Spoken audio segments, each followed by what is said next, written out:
Thank you.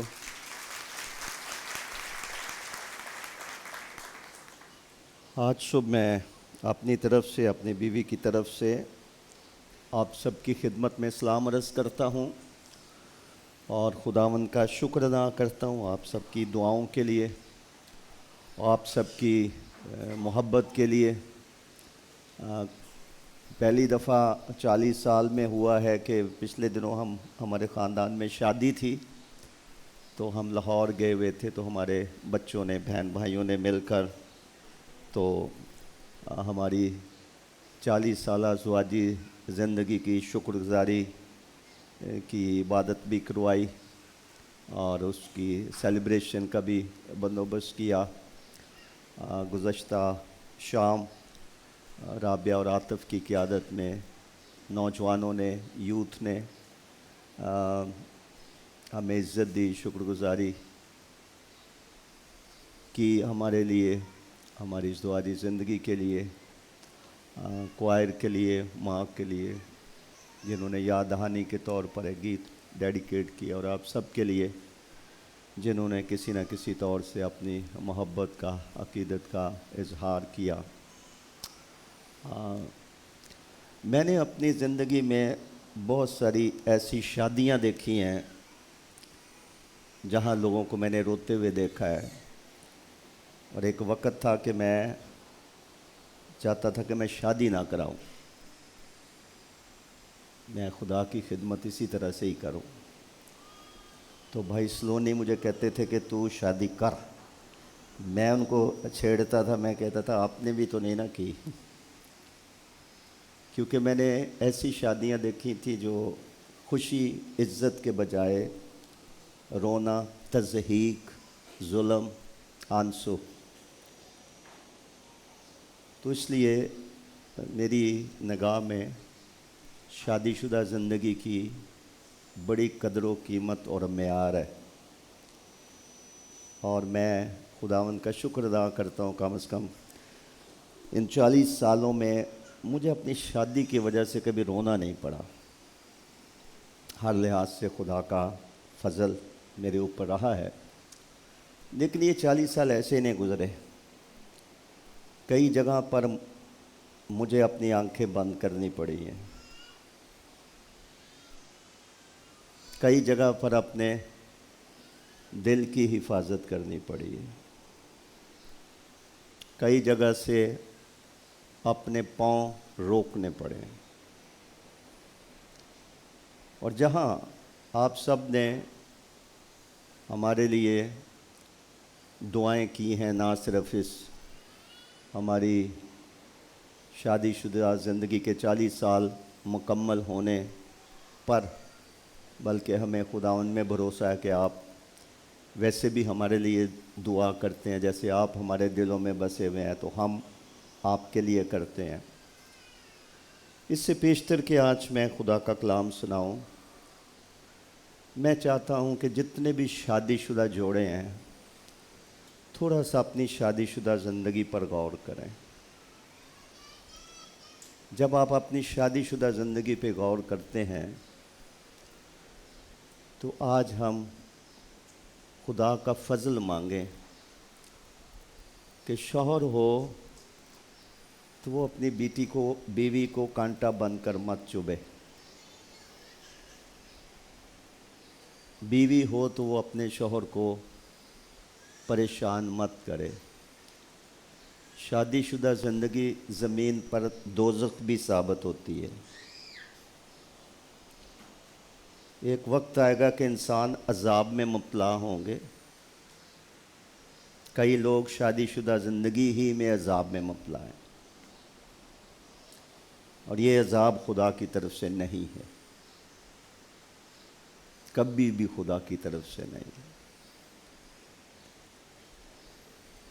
عزت اور احترام کا رشتہ قائم رکھنا، مساوات اور برابری میرج لائف میں قائم رکھنا، وفاداری، سچائی، نیک نیتی، خلوص، اور سب سے بڑھ کر محبت کا پٹکا لگا کر ایک دوسرے کو تعمیر کرتے ہوئے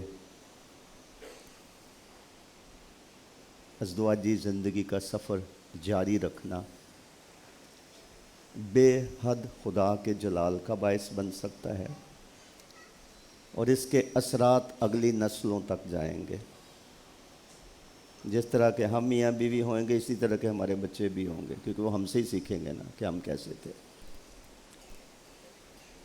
تو میں چاہتا ہوں، میرے دل میں ہے کہ جہاں نوجوانوں نے کل شام کہا کہ ہم نے آپ کی ازدواجی زندگی سے بہت کچھ سیکھا ہے، خادموں نے کہا، دعائیں کی ہمارے لیے، ہمارے دل میں بھی درد ہے ہر اس گھرانے کے لیے جہاں کوئی تھوڑا بہت بگاڑ ہے اور شادی شدہ زندگی میں خدا کی بادشاہی کا جھنڈا لہراتا ہوا نظر نہیں آتا۔ کئی حقائق ہوتے ہیں جو سامنے آ جاتے ہیں، کئی چیزیں ہوتی ہیں جو چھپی ہوتی ہیں، یہاں تو کوئی شخص دیکھ لیتا ہے وہ خاموش رہتا ہے، سب سے بڑھ کر خدا دیکھتا ہے۔ اسی لیے جہاں ہماری دعا شادی شدہ جوڑوں کے لیے ہے کہ اس میں نکھار آئے، ان کا پانی مے میں تبدیل ہو جائے، جہاں ہماری یہ دعا ہے، وہاں ہماری اپنے بچوں کے لیے بھی دعا ہے جن کی شادیاں ہو چکی ہیں یا ہونے کو ہیں۔ اس لیے میں نے کافی مہینوں سے میں بڑی اس پہ دعا کر رہا ہوں، اور میں پھر آپ سے کہوں گا کہ بچوں کے گھر بسانے میں اپنا اپنا کردار بھرپور ادا کریں۔ یہ ایک بہت بڑی خدمت ہے، نسلوں کا مستقبل، کلیسیا کا مستقبل جو ہے یہ اس کے ساتھ جڑا ہوا ہے۔ اس وقت ہم خدا کی رحمت طلب کریں گے تمام شادی شدہ گھرانوں کے لیے کہ خدا جہاں پر بھی مرمت کی ضرورت ہے، خدا شادی شدہ زندگی کو اپنی رحمت سے مرمت کرے۔ میں کل پرسوں سے دعا کر رہا ہوں کہ 3-4 پیغام میرے پاس ہیں نئے، میں دعا کر رہا تھا کیا سناؤں میں آج۔ ایک پیغام جو میں آج نہیں سناؤں گا، لیکن وہ بھی ہے ہم میں سے ہر ایک کو اپنی لائف میں ڈیوائن انٹرونشن، الہی مداخلت کی ضرورت ہے۔ ہم ایک زندگی کا سفر جاری رکھے ہوئے ہیں، اس میں خدا کے موجود ہونے کا، جسے ہم ڈیوائن انٹرونشن کہتے ہیں، الہی مداخلت۔ نوجوانوں کو ضرورت ہے ان کی زندگیوں میں خدا الہی مداخلت کرے، بیواؤں کی ضرورت ہے ان کی زندگی میں خدا الہی مداخلت کرے، دکھی زخمی شادی شدہ جوڑوں کی ضرورت ہے کہ خدا ان کی زندگی میں الہی مداخلت کرے، غریب غربا کی ضرورت ہے کہ خداوند ان کی زندگی میں الہی مداخلت کرے۔ جب ہم اس ضرورت کو محسوس کریں گے کہ مجھے خدا کی ضرورت ہے کہ خدا آئے میری زندگی میں، میرے حالات کو دیکھ کر آئے بیچ میں کچھ نہ کچھ کرے میرے لیے، تو پھر وہ کرے گا بھی۔ آئے ہم سب اپنے سروں کو خدا کی حضوری میں جھکائیں۔ جو شادی شدہ جوڑے ہیں جہاں بھی ہیں، چپ کر کے اپنی جگہ پہ کھڑے ہو جائیں، ہم دعا کریں ایک دوسرے کے لیے۔ آپ کی بہت اچھی ازدواجی زندگی ہے، give glory to God, give thanks to the Lord. اگر کسی جگہ پر جھکنے کی ضرورت ہے، کسی جگہ معاف کرنے کی ضرورت ہے، معافی مانگنے کی ضرورت ہے، درگزر کرنے کی، چشم پوشی کرنے کی ضرورت ہے، یا اقرار کرنے کی ضرورت ہے۔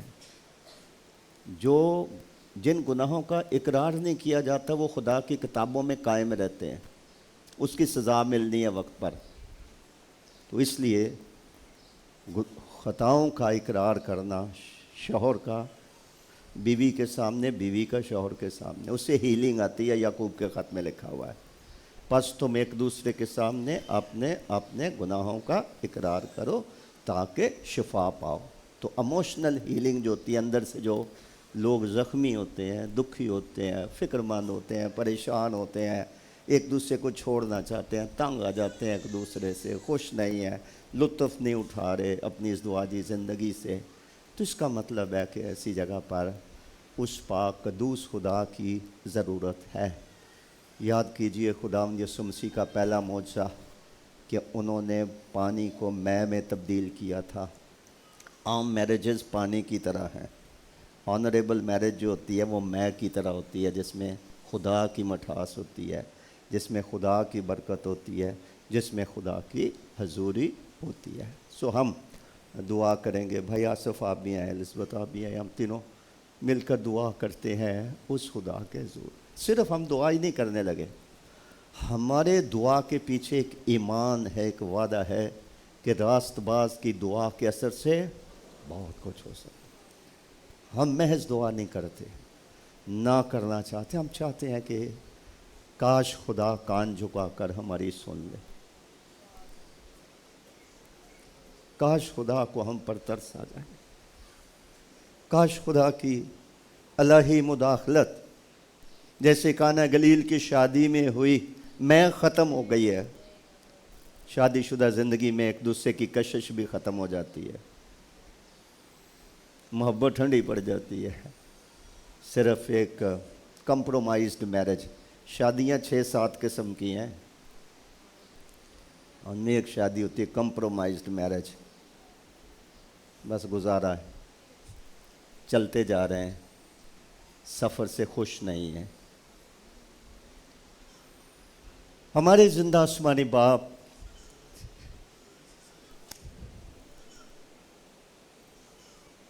آج صبح ہم تیرا شکر ادا کریں شادی شدہ زندگی کے الہی انتظام کے لیے، اس کی پاکیزگی کے لیے، اس کے تقدس کے لیے، اس کی تقدیس کے لیے، اس کے حرمت کے لیے، اس کے مقاصد کے لیے، اس کے اصولوں کے لیے، اس کے بارے میں دی گئی تعلیم کے لیے۔ آج صبح تیرے گھر میں کھڑے ہم تیرا شکر ادا کرتے ہیں۔ Holy Spirit I beseech thee to come and intervene۔ روح پاک آ، dear Holy Spirit come, I pray, we pray۔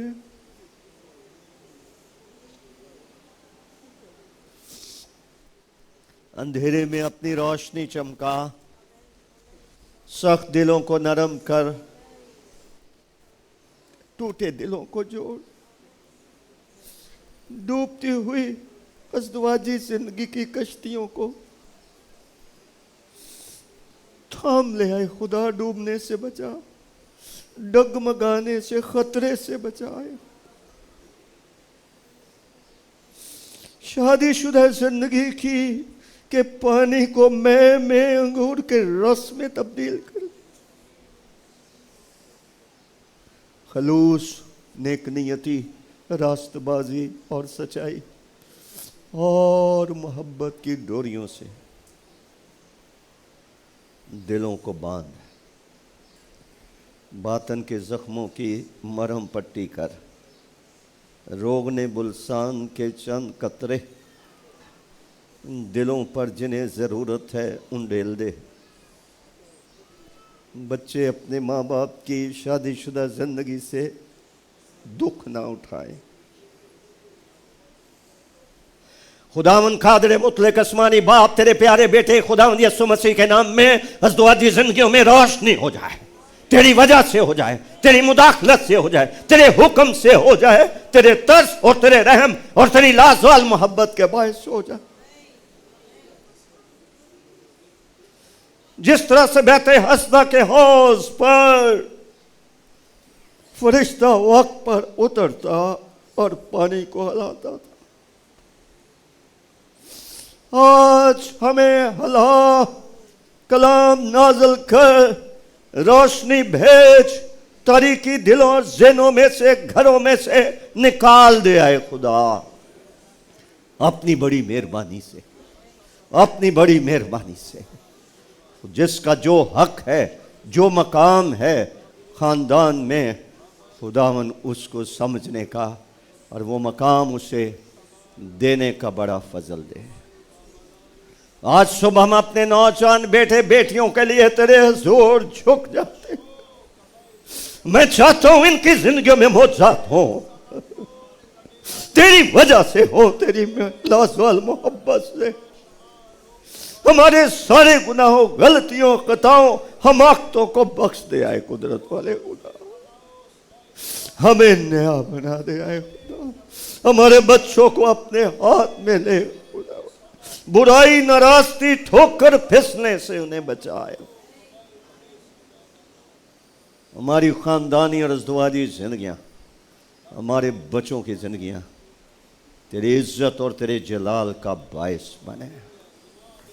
ساری کلیسیا پر، تمام خاندانوں پر جو اس کلیسیا سے جڑے ہوئے ہیں، ان خاندانوں پر جو آن لائن اس سروس میں شریک ہیں، ہم سب کی طرف اپنا ہاتھ بڑھاتے ہیں، دعائے خیر دیتے ہیں۔ گھروں سے تاریکی کی قوتوں کو کوٹ کوٹ کر نکال آئے خدا، بگائے خدا، روشنی ہو جائے، تاریکی جاتی رہے، تیرگی جاتی رہے، عالم بالا کا آفتاب طلوع ہو جس کے کرنوں میں شفا ہے۔ نئے کام خدا کے بیٹے یسوع مسیح کے نام میں کلیسیا میں شروع ہوں۔ تیری وجہ سے، تیری وجہ سے، تیری الہی مداخلت سے ہمارے ایمان کی دعا کے نتیجے میں ہمارے بیٹے بیٹیاں زندگی کی خوشیاں حاصل کریں، پاکیزگی کی حالت میں حاصل کریں، ان کے بدن تیرے جلال کا باعث بن جائیں۔ ساری کلیسیا کے گرد تیرے تحفظ کی باڑ لگی رہے۔ آج کے کلام کو بیان کرنے میں میری مدد کر، مسیح کی موت کو حقیقی معنوں میں یاد کر کے اس کے دکھوں میں شریک ہونے کی ہمیں توفیق دے۔ اپنے تمام بزرگوں کی دعاؤں کے لیے، ان کی زندگی کے اچھے نمونے کے لیے جو ہم نے دیکھے بھی، اپنائے بھی، ہم سب کے لیے تیرا شکر بجا لاتے ہیں۔ ہماری سن ہم تیرے پیارے بیٹے خداوند یسوع مسیح کے پاک نام کا واسطہ دے کر مانگتے ہیں، آمین۔ تشریف رکھیے۔ یسوع نبی کا صحیفہ نکالیے۔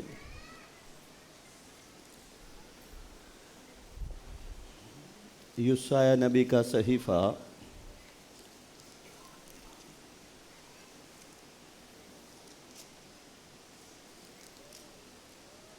اس کا 62واں باب، اشعیاء چیپٹر 62۔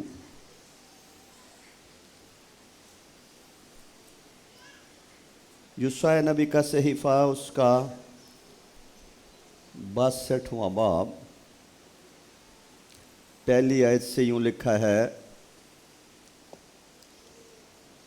سیون کی خاطر میں چپ نہ رہوں گا اور یروشلم کی خاطر میں دم نہ لوں گا، جب تک کہ اس کی صداقت نور کی مانند نہ چمکے اور اس کی نجات روشن چراغ کی طرح جلوہ گر نہ ہو۔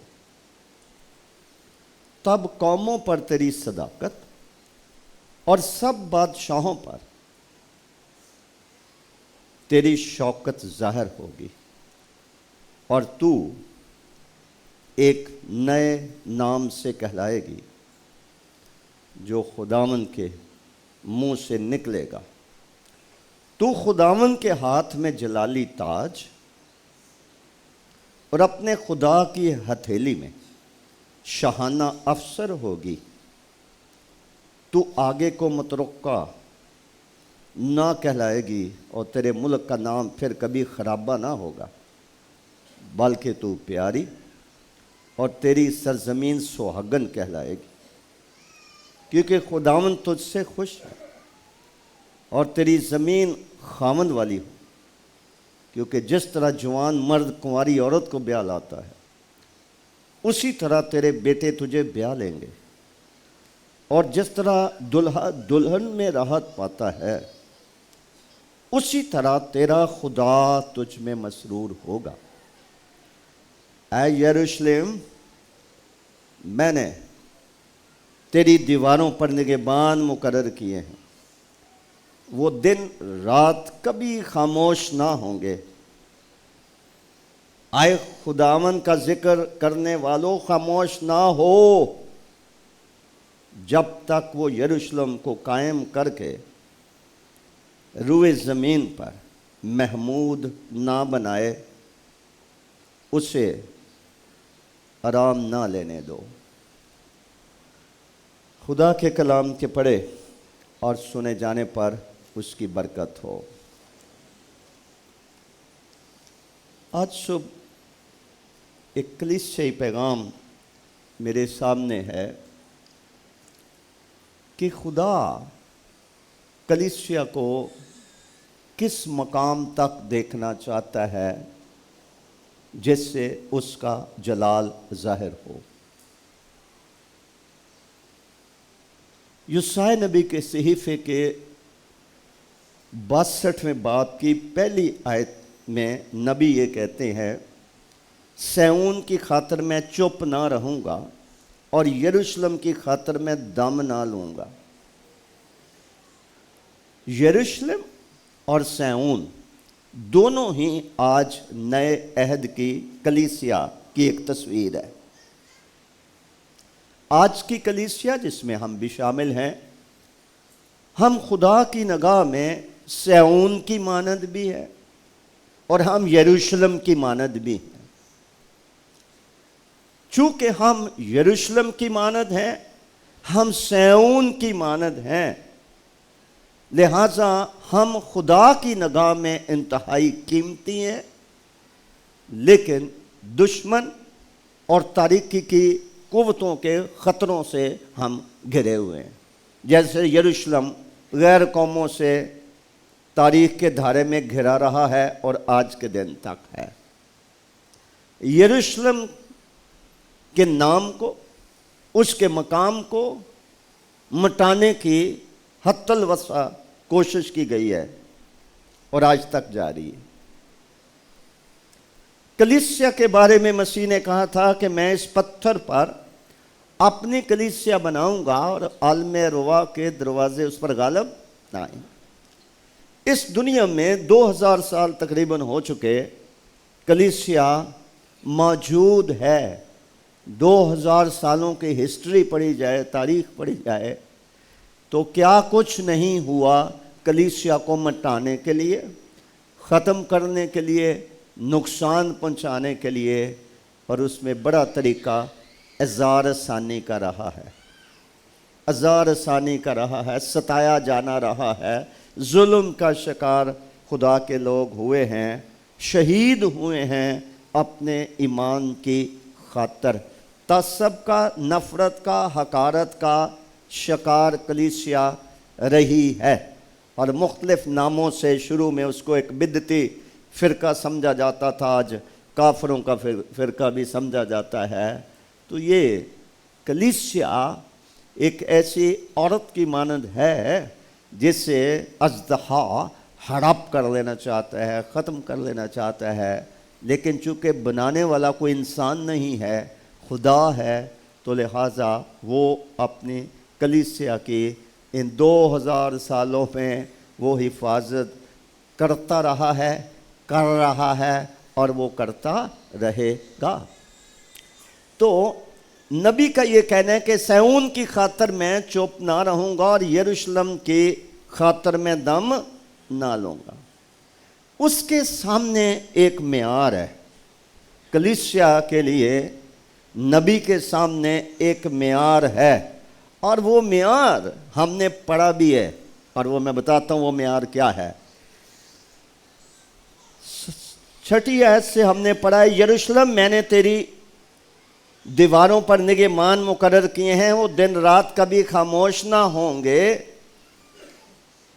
اے خداوند کا ذکر کرنے والوں، خاموش نہ ہو جب تک وہ یروشلم کو قائم کر کے روئے زمین پر محمود نہ بنا. یہ محمود کا لفظ آپ نے یاد رکھنا ہے. حمد کا تو آپ کو پتہ ہی ہے حمد کیا ہوتی ہے.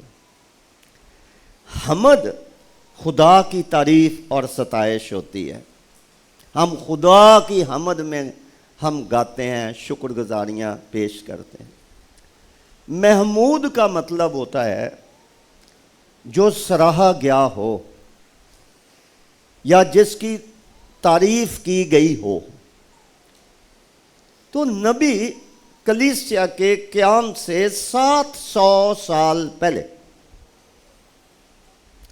وہ یہ دیکھ رہا ہے ایسی کلیسیا جو تعریف کے لائق ہو. اس وقت تک میں چپ نہیں رہوں گا جب تک کلیسیا ایسی ترقی نہیں کر جاتی کہ ہر طرف اس کا چرچا ہو اور ہر طرف اس کلیسیا کا نام لے کر اس کو سراہا جائے, اس کی تعریف کی جائے, وہ محمود ہو جائے. یہ تو ہم جانتے ہیں کہ خدا کلیسیا کو جلالی کلیسیا دیکھنا چاہتا ہے. ایسی کلیسیا جس کے روحانی چہرے پر کوئی داغ, کوئی دھبا, کوئی جھری نہ ہو, بلکہ وہ پاک اور صاف ہو, بے عیب ہو, بے داغ ہو, اور ایک پاکیزہ کنواری کی مانند ہو. اور یہی بزرگ پولس رسول کا رویا تھا کہ کلام سنا سنا کر کلیسیا کے پیچھے آنسو بہا بہا کر کلیسیا کو ایک پاک کنواری کی طرح, جیسے باپ بیانے کے لیے اپنی بیٹی کو نکاح کے لیے لے کر آتا ہے, خداوند کے سامنے اس کو پیش کیا جائے. یہ مکاشفہ بزرگ پولس رسول کو حاصل تھا. تو ایک طرف تو بے عیب اور بے داغ زندگی بسر کرنا, جلالی کلیسیا بننا اور خدا کے جلال کا باعث بننا, یہ کلیسیا کا ایک معیار ہے. ایک معیار یہ ہے کہ کلیسیا محمود ہو, یعنی کلیسیا تعریف کے لائق ہو. جہاں اس کا ذکر ہو لوگ سراہیں اس کلیسیا, لوگ تعریف کریں اس کی. لیکن وہ خود بخود نہیں ہوگا ایسا, اس کا طریقہ کار لکھا ہوا ہے. طریقہ کار یہ لکھا ہے کہ اے یروشلم, میں نے تیری دیواروں پر کیا مقرر کیے ہیں؟ نگہبان مقرر کیے ہیں. نگہبان کون ہے؟ انبیاء, نبی جو ہیں وہ نگہبان ہیں. نبی کا دو کام ہیں. ایک تو نبی اپنی قوم کے لیے ہاتھ اٹھاتا ہے, آنسو بہاتا ہے, دعائیں کرتا ہے, شفاعت کرتا ہے. دوسرا وہ خدا کے کلام کا پرچار کرتا ہے, منادی کرتا ہے. یہ دو کام ہیں نبی کے. تو خدا نے کلیسیا میں نگہبان مقرر کیے ہیں, جس میں انبیاء شامل ہیں, جس میں پاسبان, چرواہے, نبی, استاد, مبشر یہ شامل ہیں, جس میں مقدسین شامل ہیں. وہ پاسٹر نہیں ہیں, وہ مبشر نہیں ہیں, تو بھی وہ خدا کے کام کا درد رکھتے ہیں. ان کو خدا نے کلیسیا میں مقرر کیا. لکھا ہے کہ اے یروشلم, میں نے تیری دیواروں پر نگہبان مقرر کیے ہیں. کس کام کے لیے؟ کہ وہ دن رات کبھی خاموش, وہ کیا کریں گے؟ وہ دن رات کلیسیا کو خدا کے فضل کے تخت کے سامنے پیش کرتے رہیں گے.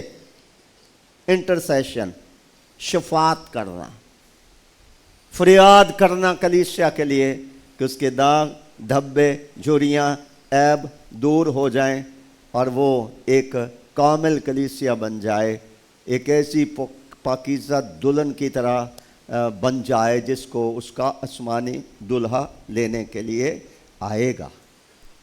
تو یہ جو نگہبان ہیں, اگر ایک جملہ ہم ان کے لیے استعمال کریں تو ہر وہ شخص نگہبان ہے جو صرف اپنے لیے ہی دعا نہیں کرتا, وہ خدا کے کام اور کلیسیا کے لیے دعا کرتا ہے. وہ خدا کی طرف سے مقرر ہے.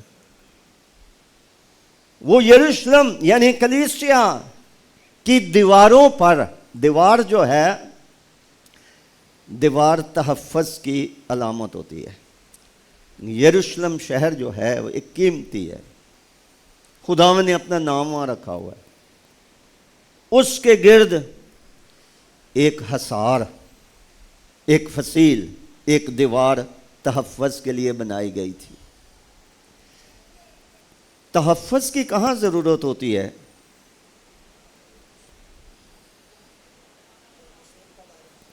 جہاں کوئی خطرہ ہو۔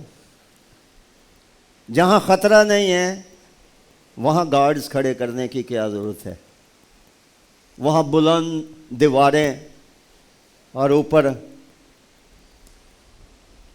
چوروں ڈاکوؤں کے داخل ہونے کا راستہ روکنے کے لیے باڑ لگانے کی کیا ضرورت ہے اگر خطرہ ہی نہیں ہے تو؟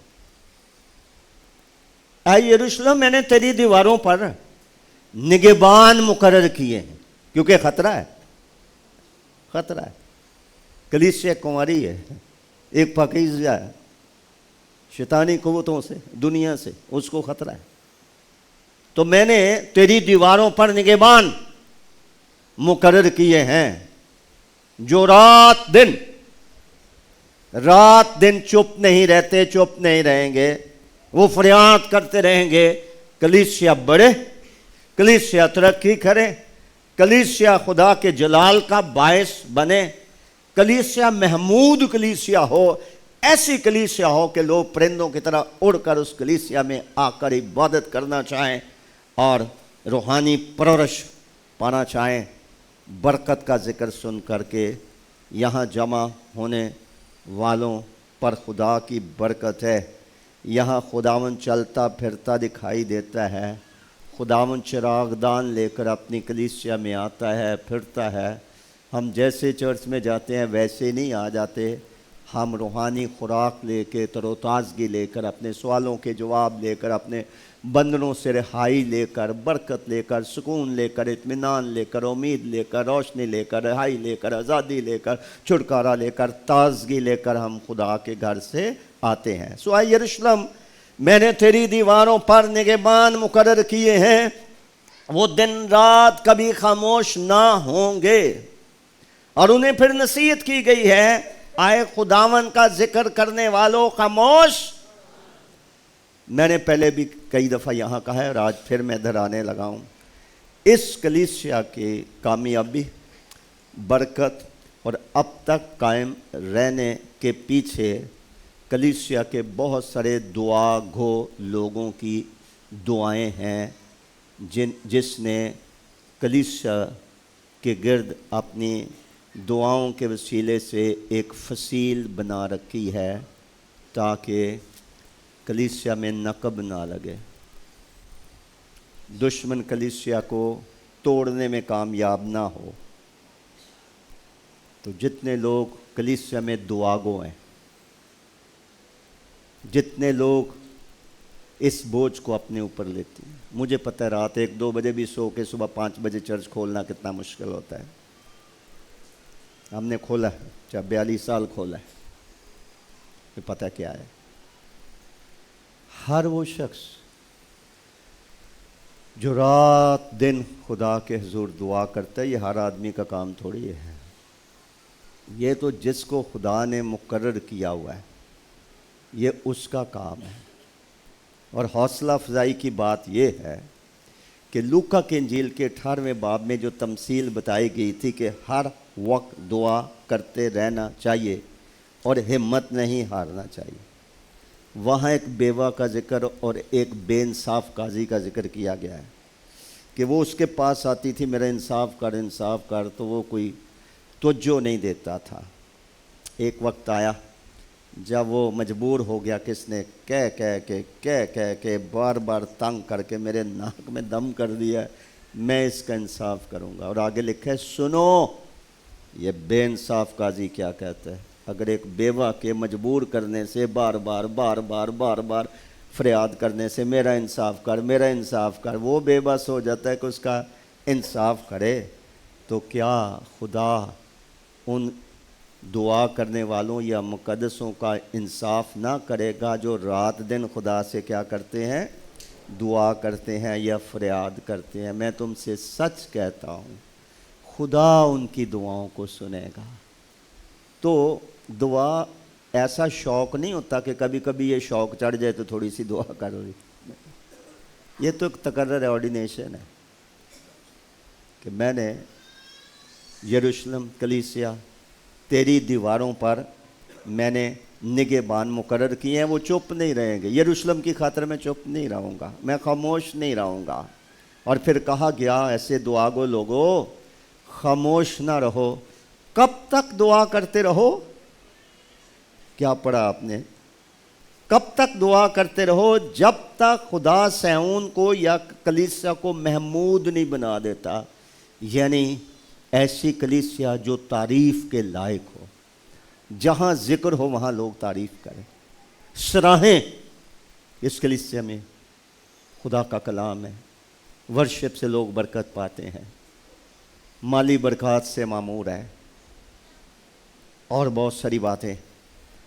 اس وقت تک دعا کرنے کی ضرورت ہے جب تک کلیسیا محمود کلیسیا نہیں بن جاتی۔ آج کی دنیا میں دو چیزیں بڑی اہم ہیں جس کو کلیسیا کی ترقی سمجھا جاتا ہے۔ ایک تو اگر کلیسیا میں بیٹھنے کے لیے جگہ نہ ہو، بہت سارے لوگ مل کر عبادت کر رہے ہوں، یعنی شمار میں بڑھ رہی ہو، تو ہمارے جیسے خادم بہت خوش ہو جاتے ہیں کہ ہمارے چرچ میں بھرا ہوتا ہے، بیٹھنے کی جگہ نہیں ہوتی، تو اس کو برکت سمجھا جاتا ہے۔ دوسری بات، اگر کلیسیا میں لوگ دیانتداری سے اپنی یقیاں خدا کے گھر میں دیتے ہیں، روپے پیسے کی کمی نہیں ہوتی اور ساری ضروریات افراد سے پوری ہوتی ہیں، تو سمجھا جاتا ہے کہ کلیسیا بہت ترقی کر رہی ہے۔ یہ دو ایسی علامتیں ہیں، ایسے نشانات ہیں جس کو دیکھ کر نئے آنے والے بھی یہی سمجھتے ہیں، اور جو پہلے سے خدا کی کلیسیا میں شامل ہوتے ہیں وہ بھی یہی سمجھتے ہیں۔ لیکن کلیسیا کا معیار اس سے آگے ہے۔ ممکن ہے 1000 آدمی بھی مل کر عبادت کر رہا ہو تو ممکن ہے وہ بھیڑ کی مانند ہو، اس میں شاگرد کم ہوں، راستی سے خدا کے ساتھ چلنے والے اور خدا کے کام میں افزائش کرنے والے بھلے مٹھی بھاری ہوں۔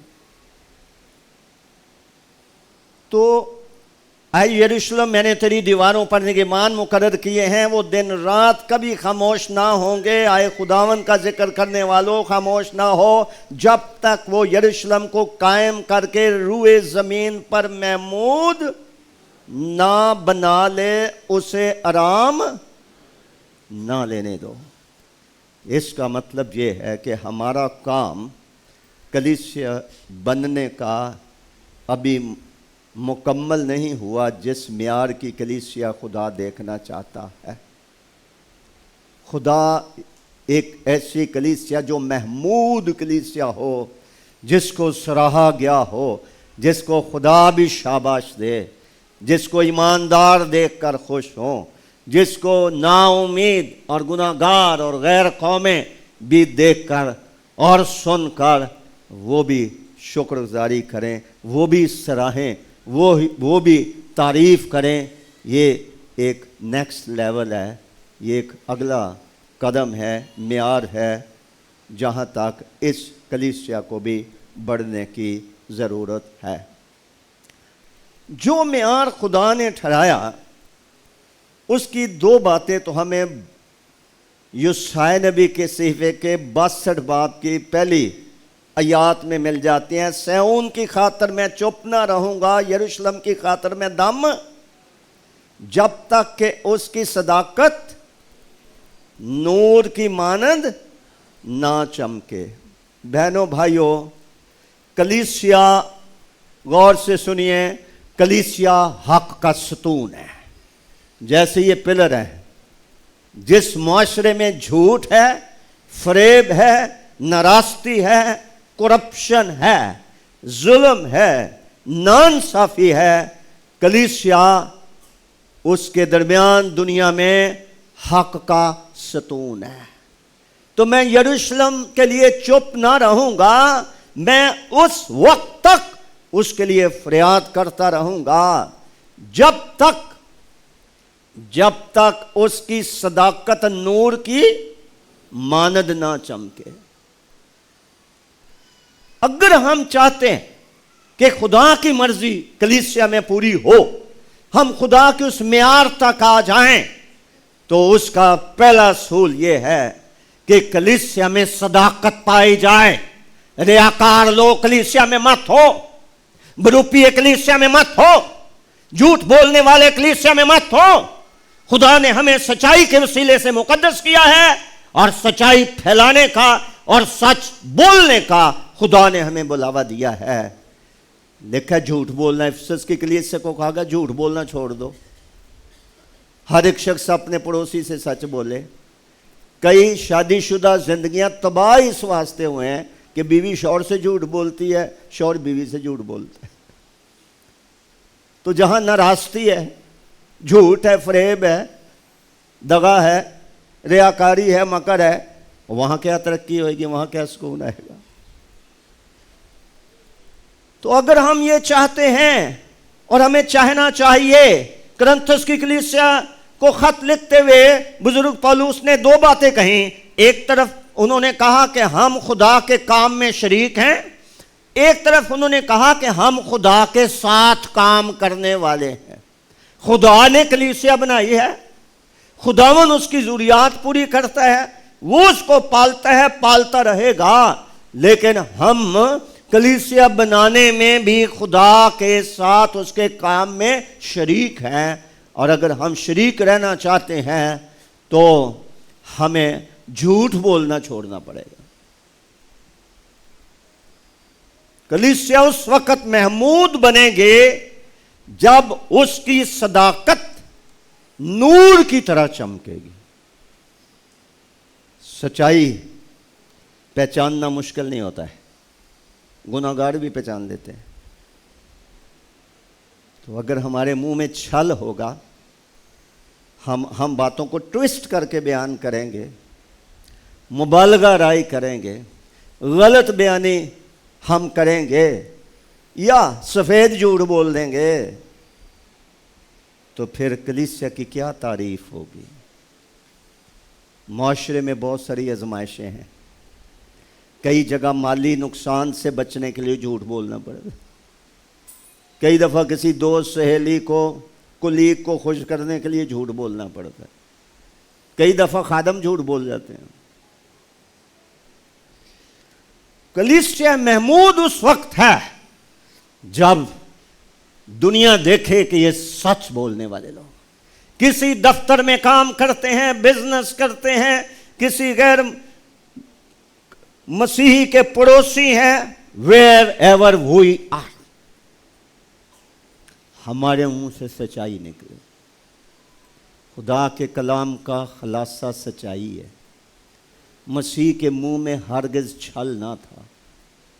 خدا سچوں کا ساتھ دیتا ہے، کلیسیا سچائی کا ایک ستون ہے۔ کلیسیا جھوٹے لیٹر جاری کر دے گی، کلیسیا غلط بیانی کر دے گی کسی کو خوش کرنے کے لیے، تو اس میں اور عام انجمن میں کیا فرق ہوا؟ پھر ہمارا خداوند سچائی ہے، راہ، حق اور زندگی۔ خدا نے کہا میں داؤد سے جھوٹ نہ بولوں گا۔ خدا سچا خدا ہے، جھوٹوں کا حصہ آگ اور گندک سے جلنے والی جھیل میں۔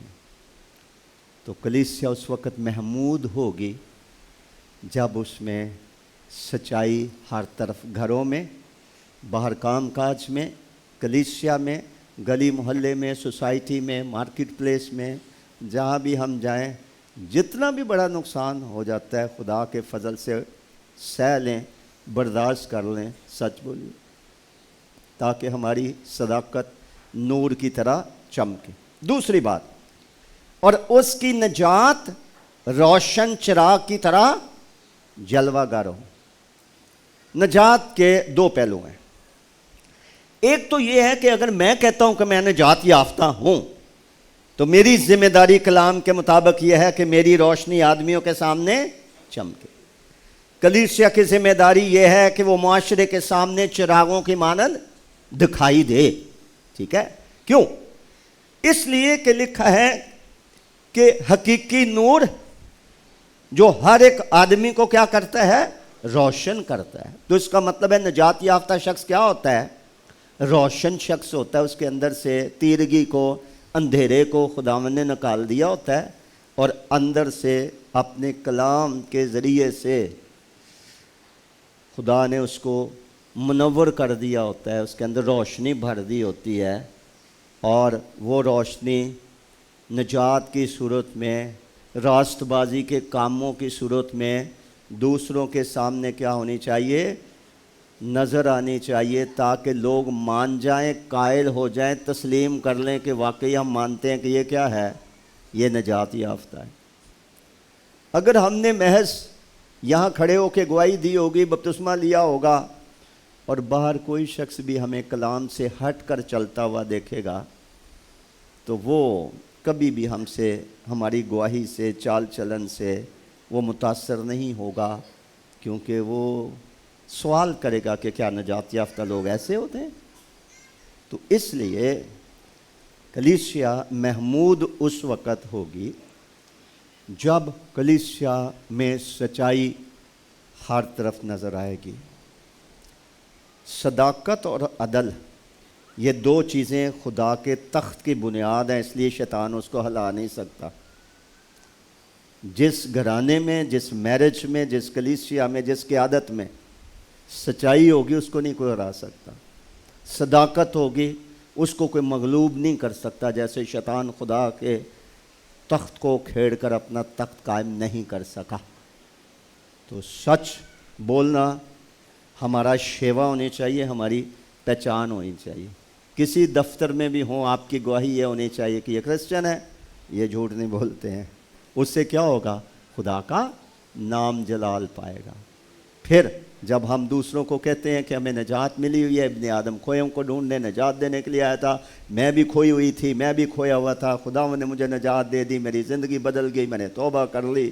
ہم جب لوگوں کو بتاتے ہیں یا اقرار کرتے ہیں تو لوگ خط کی طرح ہماری زندگی کو پڑھتے ہیں.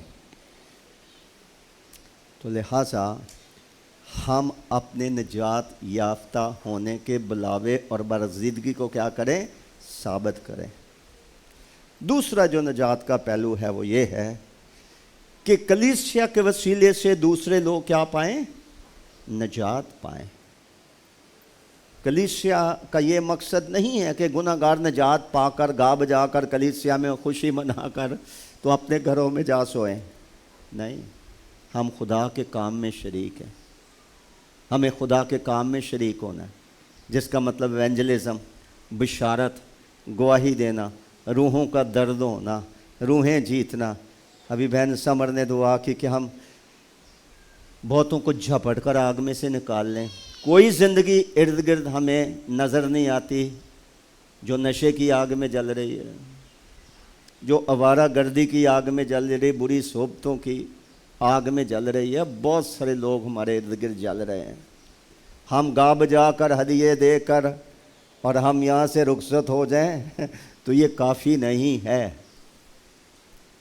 کلیسیا اس وقت محمود ہوگی جب ہر کلیسیا کا ممبر گناہ گار کا درد اور بوجھ اپنے اندر رکھے گا.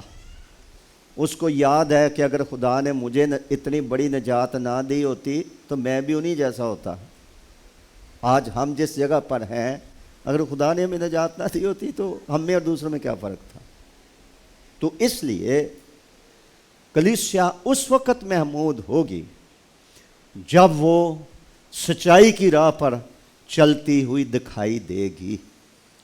لوگ دیکھ کر خوشی، شکر گزاری کا اظہار بھی کریں گے اور گواہی بھی دیں گے، جس سے خدا کا جلال ظاہر ہوگا. صہیون کی خاطر میں چپ نہ رہوں گا اور یروشلم کی خاطر میں دم نہ لوں گا جب تک کہ اس کی صداقت نور کی مانند نہ چمکے اور اس کی نجات روشن چراغ کی طرح جلوہ گر. تب قوموں پر تیری صداقت اور سب بادشاہوں پر تیری شوکت کیا ہوگی؟ ظاہر ہوگی. جب کلیسیا کے وسیلے سے خدا کی صداقت ظاہر ہوتی ہے